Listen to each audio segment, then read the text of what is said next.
There are two main mindset shifts that you need to make as an athlete to reduce the fear of failure going into a game.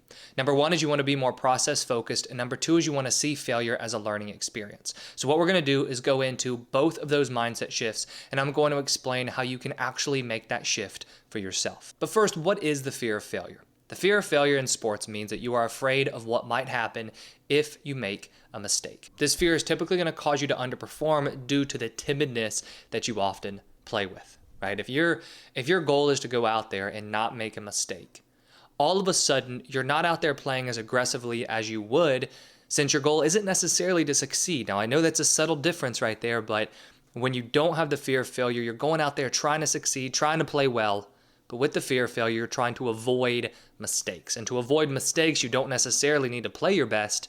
You just need to not mess up as much. And so this is where you might see yourself holding yourself back during games. You might find yourself playing timidly.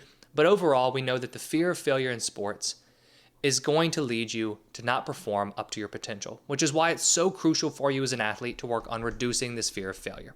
So like I said, the first mindset shift is to become more process focused. Now, what does it mean to be process focused as an athlete? To better understand process focus, we need to look to the opposite end of the spectrum, outcome focused. Now, if you're outcome focused, this means your mind is consumed with what's going to happen during the game. If you have the fear of failure, naturally, do you think you're more process focused or outcome focused? With the fear of failure, we know that you're going to be more outcome focused, since it's the outcome or the fear about what the outcome will be that is driving that fear of failure in the first place. So to reduce that fear of failure, we can work on shifting you to be more process focused. Process focused means you're focused on the process, right? You're focused on the present moment, the steps that are going to be required for you to reach that outcome. What's really interesting, and something that I talk a lot about with the athletes that I work with in one-on-one coaching, which, by the way, if you are looking for a more personalized approach to your mental game, I've put a link in the description below to learn more about one-on-one mental performance coaching. But when I'm working with athletes in one-on-one coaching, we talk a lot about, how wanting a certain outcome is not bad at all. In fact, it's always great to set those goals for yourself. But then you need to ask yourself, how do I achieve that goal? Right? I was working with a golfer just yesterday, actually, and we were talking about her goals for a tournament, this upcoming tournament. She was saying, she wants to shoot even or she wants to shoot under par. Now, that is a fantastic goal for her to have, but I followed it up by challenging her with this simple question. How? How do you make that happen? What are the steps that you need to follow? What are the things you need to do really well to give yourself the best chance of getting that outcome of shooting even or under par for the tournament? So I'm going to ask you the same thing. When you have an outcome set for yourself, whether it is a positive outcome or a negative outcome, like I hope I don't mess up during this game, how do you actually achieve that outcome? What are the things that you need to focus on to help make sure that that outcome happens or to work on avoiding that outcome?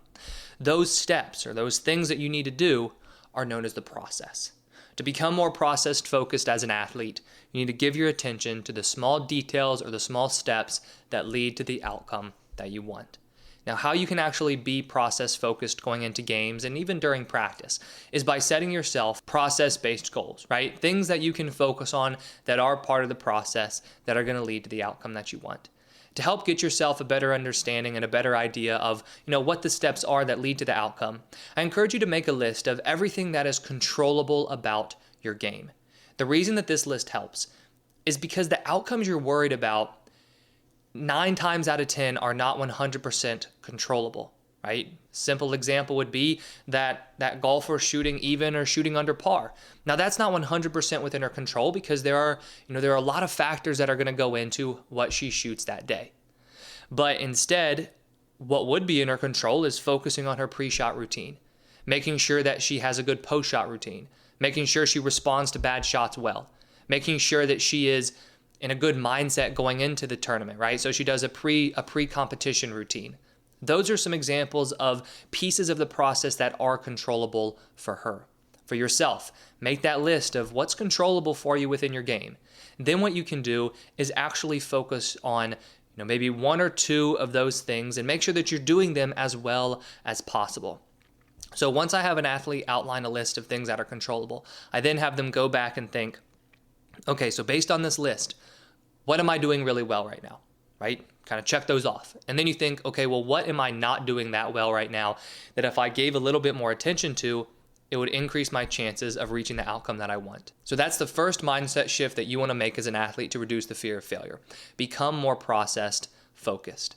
The second mindset shift is to see failures and to see mistakes as a learning experience. Now, I'm sure that you've had a coach or a parent or just anybody say, you need to learn from your mistakes. But what I want you to do is make this very actionable.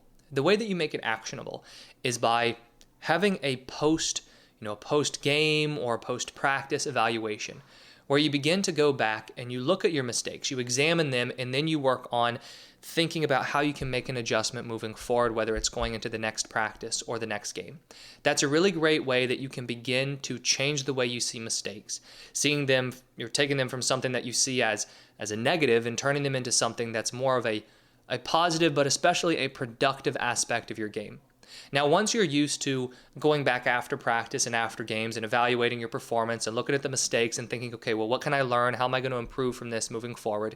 Then you can start practicing this within a game.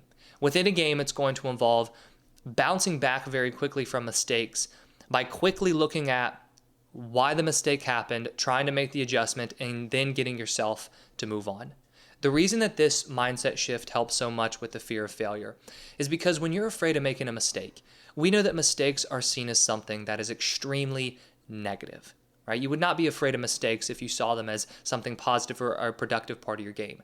By shifting your mindset and seeing mistakes more as a learning experience, they become never necessarily something that you want to have happen, right? I know that you never want to have mistakes happen, but they aren't something that you need to fear as much because they're a way that you can continue to grow as a player. And the more you see mistakes as a way to grow, the less fear you're going to have, which means the less timidness and the less fear of failure you're going to compete with. So becoming more process focused and seeing failures as a learning experience are two very powerful mindset shifts that you can make as an athlete to reduce the fear of failure. Now, in addition to these two mindset shifts, there are actually tools and techniques that you can use going into a game to also reduce your fear of failure.